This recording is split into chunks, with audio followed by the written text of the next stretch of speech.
The deep significance of Yeshua's last Seder.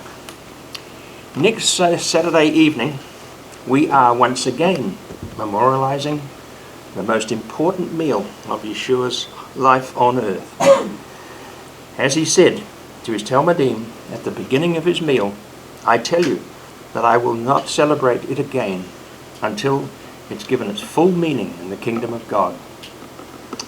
So that is why we, as 21st century talmidim of Yeshua, deem it a great privilege to be able to come together freely and follow the pattern that was laid down by the Master himself. It is a unique opportunity for us to remember how he inaugurated the new covenant as spoken through the prophet Yermiyahu or Jeremiah. During his last meal, Yeshua used matzah and wine to celebrate the new covenant, which he ratified through his own sacrificial death later that same day, which of course was Wednesday, the 14th of Aviv in the year 30 CE. Last year, that is 2024, matched perfectly with the days of the week of the year 30 CE. Therefore, when you cut and paste parts of the four Gospels into a chronological sequence, we begin to see clearly the picture of the events that took place during that last week, beginning 9th of Aviv, when sometime in the afternoon Yeshua arrived at Beit Anya, or Bethany, where he stayed with his close friend Elazar, or Lazarus, and his sisters Miriam and Martha. At sundown that day was the beginning of Shabbat, or the 10th day of Aviv. It was during that Erev Shabbat that the family put on a special banquet in honor of Yeshua. The following morning, on the Shabbat, Yeshua rode into Yerushalayim on a donkey in fulfillment of the words of Zechariah the prophet, where he said in 9 verse 9, "Rejoice with all your heart, daughters of Zion. Shout out aloud, daughters of Yerushalayim. Look, your king is coming to you. He is righteous and he is victorious, yet he is also humble. He's riding on a donkey, yes, on a lowly donkey colt." So began the sequence of events that over the following 4 days led towards his arrest, trial, and execution at the hand of the Roman governor Pontius Pilate. Last year, in 2024, I did a video that considered those 4 days from a scriptural perspective. Last year's video finished with the upper room being prepared and ready for Yeshua's Seudat Siyum, also known as the Last Supper. Seudat Siyum is a celebratory banquet given by a rabbi for his talmidim. With Yeshua, of course, he was actually teaching his talmidim about what it meant to be part of the Messianic community. In the same manner, Yeshua, as their rabbi, also dined with his talmidim. However, on that particular occasion, there was a greater purpose for that meal. It was his opportunity to prepare his talmidim for what was destined to occur that very same day. Rather than repeat what I shared last year, I encourage you during this week to watch that video, and you'll appreciate the events as they occurred during the days which led up to Yeshua's last Seder. I will leave you a link address in the description below. But today I want to take up the narrative where we left off last year, starting with their arrival in the upper room. Now the room is ready and prepared. The meal is on the table, and Yeshua and all his talmidim are present. It is the 14th Erev of the 14th of Aviv. It is also the preparation day for Pesach. No one is baking with leaven, so there is only matzah available at this meal. But wait, there are 14 men around the table. Along with Yeshua, there are the 12 emissaries, plus one extra guest. only the narrative of Yochanan, John's Gospel, gives us a clue as to who that extra guest was when we look at chapter 13, verse 23. It says, the one Yeshua particularly loved was reclining close beside him. But the author of the Gospel does not name that person. However, there are actually 3 references in Yochanan's Gospel to the one who Yeshua particularly loved. Then, in the closing words of chapter 21, we are told, this is the one talmid who is testifying about all these things, who has recorded them all. So I suggest the particularly loved individual was also the author of the 4th Gospel, which of course was written under the pseudonym of Yochanan. But I believe what we're seeing here is that the one who Yeshua particularly loved was Eleazar, whom Yeshua had raised from death about 1 month earlier when he made that special trip to Yerushalayim. So I believe it makes perfect sense that Eleazar would be present at Yeshua's Seudat Siyum, along with the other 12 emissaries. Then Yeshua, opening the evening, tells them how he had wanted so much to celebrate his last meal with them before he died. But at that stage, none of those present understood the significance of his words. How was he going to die before Pesach? After all, the Judean authorities, who had been conspiring for months as to how to arrest him on charges of insurrection, had all agreed among themselves that they would not arrest him until after the week of Matzah. Their reason for deferring his arrest was because a large majority of the common people believed that Yeshua truly was their Mashiach, because many had been present when Yeshua raised Eleazar from death. So following the resurrection of Eleazar, the Perishim realized that the crowds were reacting towards Yeshua. And also, as Yochanan says in chapter 12, verse 9, the Perishim said among themselves, look, you're getting nowhere. Why? The whole world is turning and going after him. So if he had been arrested during that festival period, there would have been a civil riot.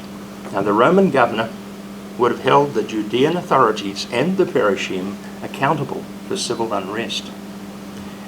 But in spite of that planned delay, he had to be arrested on that very day of the 14th of Aviv, so that the prophecies in Tanakh could be fulfilled. How could the arrest occur if the authorities would not arrest him until after the week of Matzah had ended? The answer will become apparent shortly. So returning to the upper room scene, we see that after Yeshua had spoken to all present about what was destined to occur that day, he then went about washing the feet of all present. It is a widely accepted custom of servitude that Yeshua was exposing, but he was also fulfilling a practice that was carried out by the Kohanim each time they entered the presence of Yahweh. Having previously immersed themselves in the mikveh, they still had to wash both hands and feet before entering into the Mishkan. As we read in Vayikra, or Leviticus chapter 8, verse 6, Moshe brought forward Aaron and his 4 sons and washed them with water.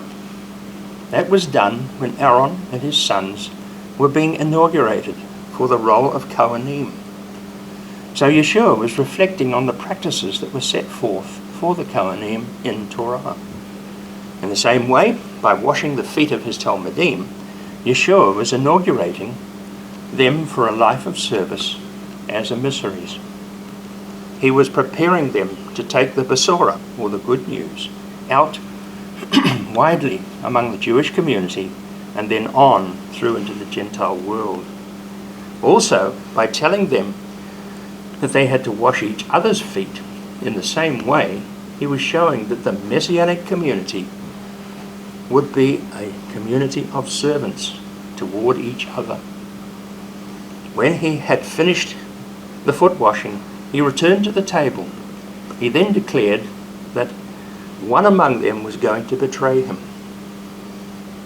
It is at that point that we come to the realization that it was most likely Eleazar who was reclining next to Yeshua, because of what Yochanan tells us in chapter 13, verse 23 to 30. The one Yeshua particularly loved was reclining close beside him.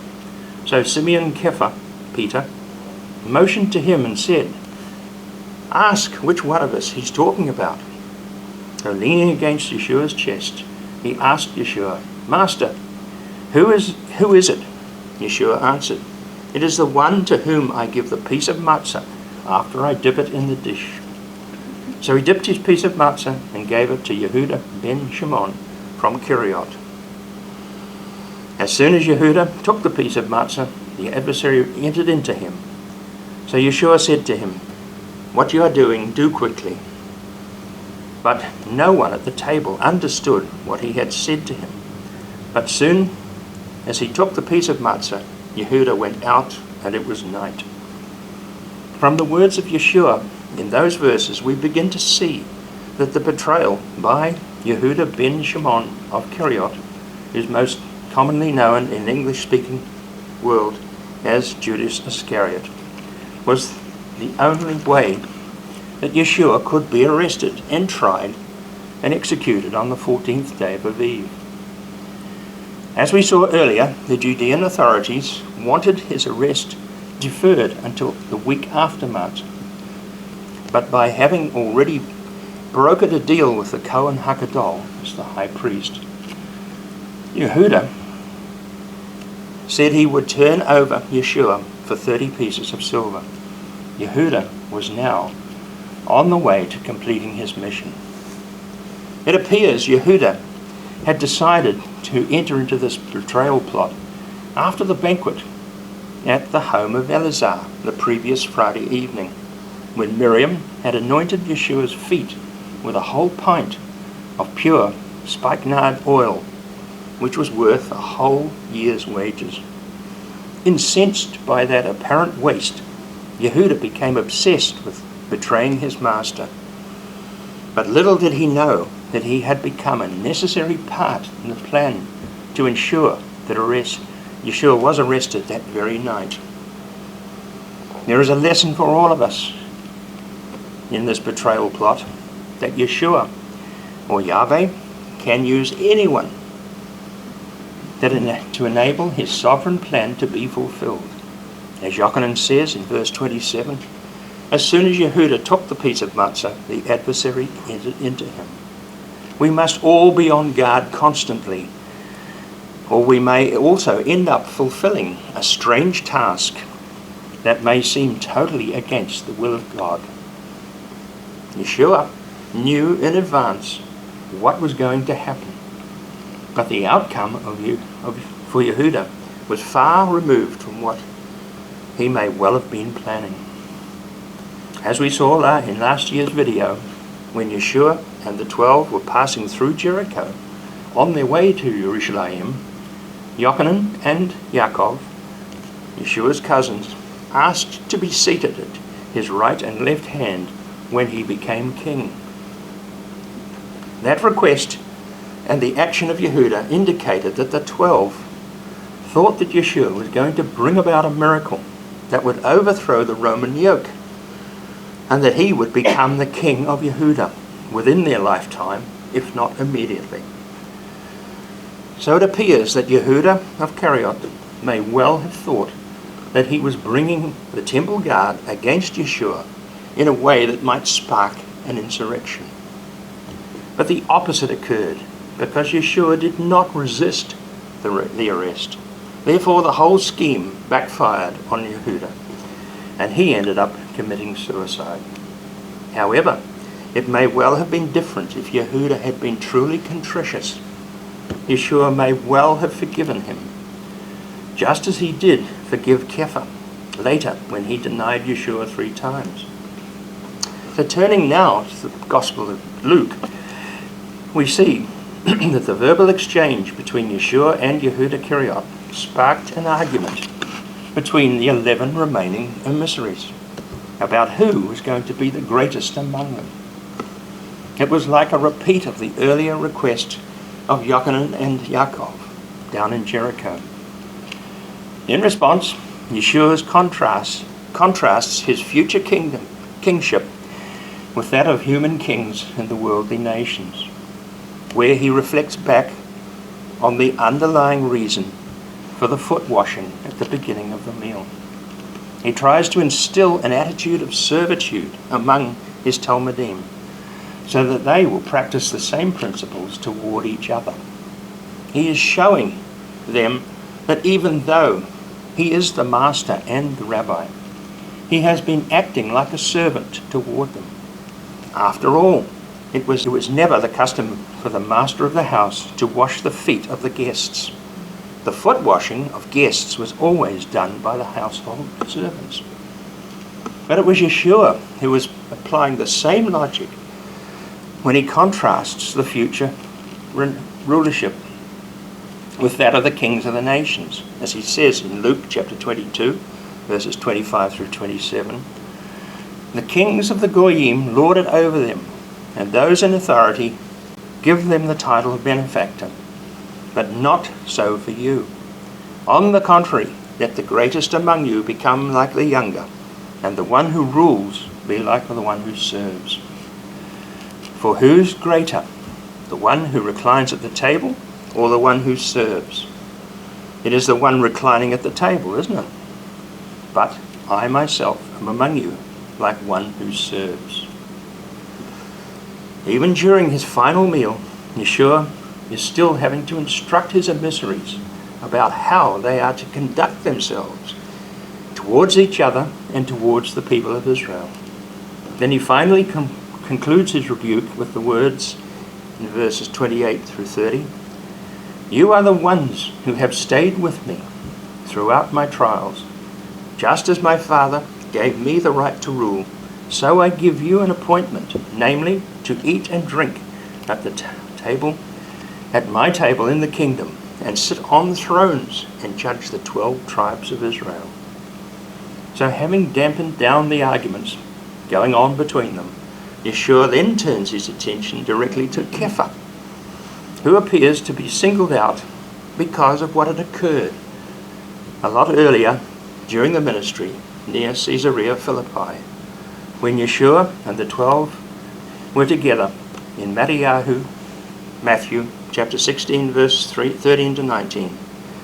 He said to them, "Who are the people saying the Son of Man is?" They said, "Well, some say that he's Yochanan, the immerser. Others say it's Elijah. Still others say Yermiyahu, one of the prophets." Then he said to them, "Who do you say I am?" Shimon Kepha answered him, "You are the Mashiach, the Son of the living God." Shimon bar Kochanan, Yeshua said to him, "How blessed are you, for no human being revealed this to you. No, it came directly from the Father in heaven. So I tell you that you are Kepha, which means rock, and on this rock I will build my community. I will give you the keys to the kingdom, and what you permit on earth will be permitted in heaven, and what you forbid on earth will be forbidden in heaven." Right there in the middle of the Seudat Siyum, Yeshua was warning Kepha personally of what lay ahead for him. Then he goes on to say in Luke 22, 31 to 34, "Shimon, Shimon, listen, the adversary demands that he have you people for himself to sift like wheat. But I pray for you, Shimon, that your trust might not fail. And you, once you have turned back and in repentance, you will strengthen your brothers." Shimon said to him, "Master, I'm prepared to go with you both to prison and to death." Yeshua replied, "I tell you, Kepha, the rooster will not crow today until you have denied me 3 times. Again, this is an example of what Yeshua was saying would happen for the other 10 as well, who would also be joined, along with many others, into the first century Messianic community. His words also reflected much of what we read later in Revelation chapter 12, particularly in verse 17, where the dragon was infuriated over the woman and went off to fight the rest of her children, those who obey God's commands and those who bear witness to Yeshua. So we will look in more detail at those verses when we come back to our Revelation studies. So having laid to rest the arguments about leadership and following on from the warning to Kether he and the others would soon encounter, Yeshua then turns his attention to the most important part of the evening. He turns his attention to the promised new covenant, which he was about to introduce to all present. Looking at Yermiyahu 26, verses 26 to 29. While they were eating, Yeshua took a piece of matzah, said a bracha, broke it, and gave it to the talmidim and said, "Take, eat, this is my body." Also he took the cup of wine, made the bracha, and gave it to them, saying, "All of you drink from it, for this is my blood, which ratifies the new covenant, my blood shed on behalf of many, so that they will have their sins forgiven. I tell you, I will not drink the fruit of this vine again until the day I drink it, the new wine, in my Father's kingdom." Those words are a reflection of what he had said in Yochanan chapter 6, when having fed the 5,000 on the hills of the Galilee, the crowds followed him all the way back to Capernaum, where they again began asking him for food. And at the end of that chapter, he told the crowd if they wanted bread from heaven, then they had to eat his flesh and drink his blood. As a result, of course, many of his talmidim turned their backs on him and walked away. Yeshua then asked the 12 if they were going to leave also. In response, Kepha spoke on behalf of the others, saying, "Master, to whom would we go? You have the words of eternal life."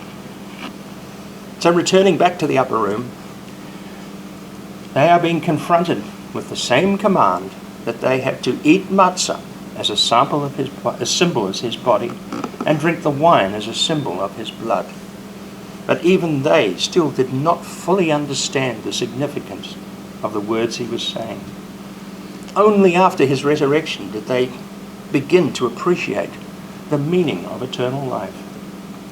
It was a concept that had never been made possible, because up until that point, Elazar was the only human being who had ever been brought back to life from death.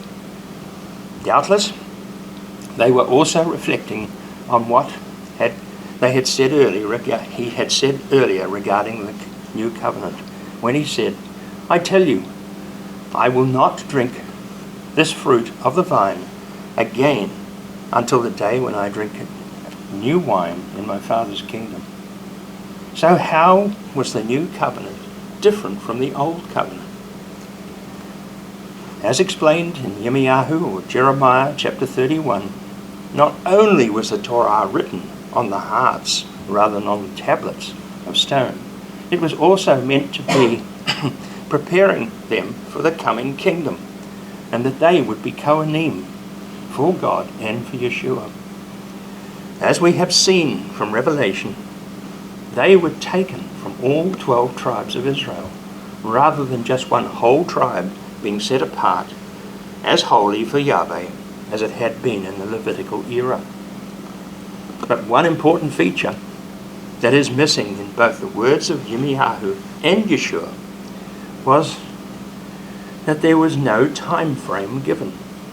As we now know, looking back 2,000 years later, we see that the upward call has not yet occurred.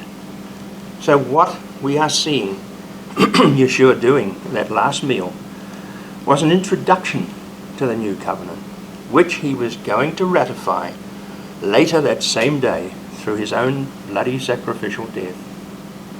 But what he could not tell them at that stage was that there was going to be a long period before the new covenant would be brought to fulfillment. But what he was about to do by offering up his own life was to pave the way for a large number of talmidim to be called and chosen for the future role of Kohanim and judges. As we have seen by our recent videos, we now know that Yeshua has been calling 144,000 people to fulfill the role as future Kohanim. That is why the original 12 had become, at that stage, the foundation of the body of the Messiah. They were all expecting that by some miracle he was going to overthrow Rome and return self-rule to Israel within their own lifetime, if not immediately. The significance of his words would not have had the same depth of meaning as they do to us now in the 21st century. Even now, still, we are waiting for that original promise to be fulfilled. We are waiting for Yeshua's upward call. So after inaugurating that new covenant with the matzah and the wine, Yeshua spent the rest of the evening encouraging and upbuilding the emissaries about how he would support them through all their trials and tribulations. They would encounter many things as they shared the Besorah with the people of Yehuda and beyond. He also gave them a new command. In Yochanan chapter 13, verse 34 to 35, saying, I am giving you a new command, that you are to keep loving each other in the same way that I have loved you. And you are also to keep on loving each other. Everyone will know that you are my talmidim by the fact of the love among the brothers. So what did he mean when he commanded them to love each other? I think the answer is detailed in what we read this morning in 1 Yochanan chapter 4. Yochanan devotes a considerable portion of that letter to extolling the moral excellence of love expressed by Yeshua in these verses. So the Hebrew word that best portrays that type of love that Yeshua was talking about is hesed, which is a combination of generosity, enduring commitment, and loyal love. The Greek equivalent is agape love, which bears basically the same attributes. So during the remaining part of that evening, Yeshua continued upbuilding the talmidim with words of encouragement and reassurance that in his absence they would still be cared for by the Ruach HaKodesh, whom he would send as a comforter and a teacher. He also promised them an assured future with him in the kingdom of heaven, telling them in Yochanan 14 verses 1 to 5, don't let yourselves be disturbed. Trust in God and trust in me. In my Father's house are many places to live. If there weren't, I would have told you, because I am going there to prepare a place for you. Since I am going to prepare that place for you, I will return and take you there to be with me, so that where I am, you will be also. Furthermore, you know where I'm going, and you know the way there. Thomas' response, when he says in verses 5 through 7, Master, we don't know where you're going, and we don't know the way there. Yeshua said, I am the way, and the truth, and the life, and no one comes to the Father except through me. Because you have known me, you will also know my Father, from now on you will know him. In fact, you have seen him also. It must have been hard for those original 11 to be told such things without being shown the full story. However, Yeshua did expand his teachings on these matters through the book of Revelation. That is why we now are speaking, as we now No, he was speaking about the new Yerushalayim, which will be the home for all those who have part in that first resurrection. The dialogue continued, with Philip joining in and asking in verses 8 through 14 that they should be shown the Father by Yeshua. In response, Yeshua reassures them that because they have seen him, they have also seen the Father. Once again, that must have been a truly difficult concept to grasp, because at no stage in history had Yahweh God ever made himself known other than as El Shaddai in the time of the patriarchs, then to Moshe and all Israel he made himself known as Yahweh. Then, in their own lives, he was dealing with them as God manifest as a human. It was not until the Ruach revealed the true relationship between God and Yeshua when he gave it to Shaul, as we know Paul, was given a clear expression of the relationship between God and Yeshua, as we read in 1 Corinthians chapter 15 verses 20 to 28, where he said, "The fact is that the Messiah has been raised from the dead as the first fruits of those who have died. For since death came through a man, so also resurrection of the dead comes through a man. Just as in connection with Adam all die, so in connection with the Messiah all will be made alive, but each in his own order. The Messiah is the first fruits, and then those who belong to the Messiah at the time of his coming, and then in the culmination when he hands over the kingdom to God the Father after having put every rulership, yes, everything under his authority and power. For he has to rule until he puts all his enemies under his feet.